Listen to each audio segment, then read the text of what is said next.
अकेले चली थी, आज 1000 लेडीज साथ में जुड़ी हुई हैं। अबला जीवन है तुम्हारी यही कहानी, आंचल में है दूध और आंखों में पानी। क्योंकि ये हम लोगों ने जो काम किया है किसी को शर्मिंदा करने के लिए नहीं किया। किसी के घर बसे हैं, किसी को रोजगार मिले हैं। तो बहुत से उल्टे सीधे लोग भी मिलते होंगे आपको, बिल्कुल तो क्या आपको डर नहीं लगता उन लोगों से? नहीं लगता। देखिए, जो जैसा होता है, जो जिसके संस्कार जैसे हों, वो उस तरह से कमेंट करता है।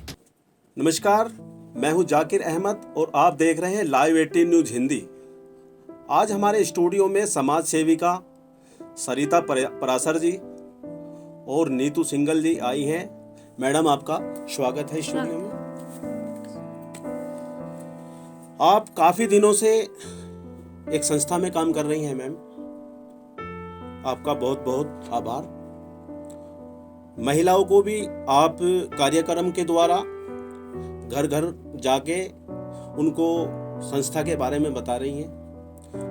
और सबसे बड़ी बात यह है कि आप वुमेन पावर जो एक संस्था है उसके द्वारा भी आप वैक्सीनेशन का काम कर रही हैं। तो हम सबसे पहले आपसे सवाल करते हैं, जो वुमेन पावर के जो कार्यक्रम हैं वो कहाँ कहाँ आपने किए हैं? वुमेन पावर के कार्यक्रम हम लोगों ने यहाँ मुजफ्फरनगर में किए हैं, देहात में किए, नोएडा किए हैं, दिल्ली में किए जी जी। और देहरादून में काफ़ी कार्यक्रम किए हैं हम लोगों ने। और हमारा मेन मोटिव यही रहता है कि हर वुमेन अपनी शक्ति को पहचाने। इसीलिए हमने इस संगठन का नाम वुमेन पावर रखा, क्योंकि नारी शक्ति घर में है तो भी सब कुछ बड़े अच्छे से मैनेज कर रही है, बाहर भी अच्छे से मैनेज कर रही है। अच्छा, एक बात और बताइए आप, महिलाओं को जैसे आप काफी दिनों से, लगभग कितने समय से आप इस काम में इस संस्था में जुड़े? 15 साल से जुड़े? 15 साल पहले मैंने इस संस्था को बनाया था। तब मैंने ये देखा था कि जो हमारी जो हाउस वाइफ्स हैं वो करना तो बहुत कुछ चाहती हैं, लेकिन कोई उन्हें सही दिशा ना मिलने की वजह से वो काम नहीं कर पाती। तब मैंने इस संस्था को शुरू किया था, अकेले चली थी, आज 1000 लेडीज साथ में जुड़ी हुई हैं। ये संस्था दिल्ली में भी चल रही है, नोएडा में भी चल रही है। मुजफ्फरनगर तो गढ़ है ही यहाँ का, क्योंकि होम टाउन है मुजफ्फरनगर मेरा, तो यहीं से मैंने इसकी शुरुआत की थी। और इस संस्था के अंतर्गत 181 शादियाँ गरीब लड़कियों की हम लोग कर चुके हैं। उसमें कोई धर्म का बंधन नहीं है, हर धर्म की लड़कियों की शादी की है, जिसमें कि ये समझो 80-85 शादियाँ तो हम लोगों ने मुस्लिम्स में भी की हैं और दलित में भी की हैं, बहुत शादियाँ की हैं। अच्छा, इसमें क्या सरकार का कोई योगदान रहता है क्या? हम लोग ये जो काम कर रहे हैं अपने स्तर पर कर रहे हैं। अभी तक हमने सरकार से इस चीज़ में योगदान नहीं लिया, हमेशा अपने आप ही किया है और वहाँ जाकर काम किया है जहाँ पर मीडिया तक नहीं पहुँचती। आप महिलाओं को इससे क्या संदेश देना चाहती हैं? आप हमारे जो जो है चैनल के माध्यम से क्या संदेश देना चाहती हैं? मैं तो सिर्फ इतना ही कहना चाहती हूँ, वो टाइम था जब लोग बोलते हैं अबला जीवन है तुम्हारी यही कहानी, आंचल में है दूध और आंखों में पानी।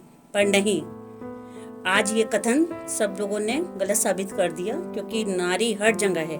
आसमान में पायलट के रूप में भी है, और आप समुद्र में मर्चेंट नेवी में चले जाइए, उसमें भी आपको नारियां मिलेंगी।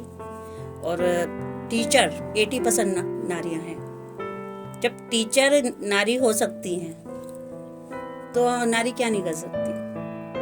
हमने अधिकतर मैडम देखा है कि संगठन के जो कार्यक्रम होते हैं उनमें बहुत से जो है महिला भी हैं उनमें और पुरुष भी हैं, कि वे एक फोटो इवेंट तक ही सीमित रह जाता है। जी बिल्कुल, आप आपने वुमेन पावर का देखा होगा, कहीं कोई आपको सोशल मीडिया पे कुछ भी नहीं मिलेगा। हमने शादियाँ की है, ये मैं बता रही हूँ। यदि आप इसको उठा के देखेंगे तो कहीं आपको इसका प्रूफ नहीं मिलेगा, क्योंकि ये हम लोगों ने जो काम किया है किसी को शर्मिंदा करने के लिए नहीं किया। किसी के घर बसे हैं, किसी को रोजगार मिले हैं, इस वजह से किया है। नहीं तो आज कल भी मैंने वैक्सीनेशन कैंप लगाया है। मैं शहर के शिव मूर्ति में बीचों बीच लगा सकती थी, हाईलाइट मुझे बहुत बढ़िया मिलती। हमने रोहाना जाके कैंप लगाया। अच्छा, जैसे वहाँ आपने वैक्सीनेशन किया है जी, रोहाना में, कितने लोगों ने वहाँ पे वैक्सीनेशन कराया? 300 से 350 लोग थे। जैसे आप महिला हैं, जी, आप इतना अच्छा काम कर रही हैं, समाज में जाती हैं आप, क्या जैसे मान लिया समाज में जो बहुत से उल्टे सीधे लोग भी मिलते होंगे आपको, बिल्कुल तो क्या आपको डर नहीं लगता उन लोगों से?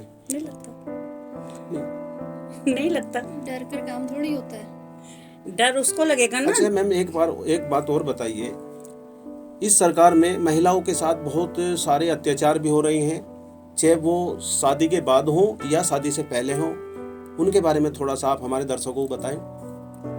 देखिए, अत्याचार तो महिलाओं पे शुरू से ही होते आ रहे हैं। पहले सती प्रथा थी, सती प्रथा खत्म हुई। विधवा प्रथा थी, विधवा प्रथा खत्म हुई। विधवाओं को दोबारा शादी करने का अवसर मिला, दोबारा घर बसाने का अवसर मिला। और यदि देखा जाए, मैंने जब ऑल ओवर देखा कि वर्ल्ड में सबसे अच्छी कंडीशन यदि देखी जाए तो हमारी हिंदुस्तान में है, जिसे देवी की तरह भी पूजा जाता है और यहाँ औरतों को आगे बढ़ने का चांस भी मिल रहा है। आप ये देखिए, कहीं भी चले जाइए, इतना सम्मान, पूजा होती है लेडीज की, हर तरह से उनको फ्रीडम दिया जा रहा है। वो वक्त अलग था जब शोषण होता था या फिर उन्हें रोका जाता था। एजुकेशन के क्षेत्र में ले लो या फिर आप किसी भी फील्ड में निकल जाइए, महिलाएं हर जगह आपको मिलेंगी। और रही बात पतन की, पतन क्यों होगा? जब हम सही हैं और सही दिशा में काम करेंगे तो हमारा पतन क्यों होगा? इसी चीज को तो हम समझा रहे हैं। बहुत सा आदमी क्या नाम अपने जैसी जिसकी आदत होती है उसी हिसाब से बात करता है।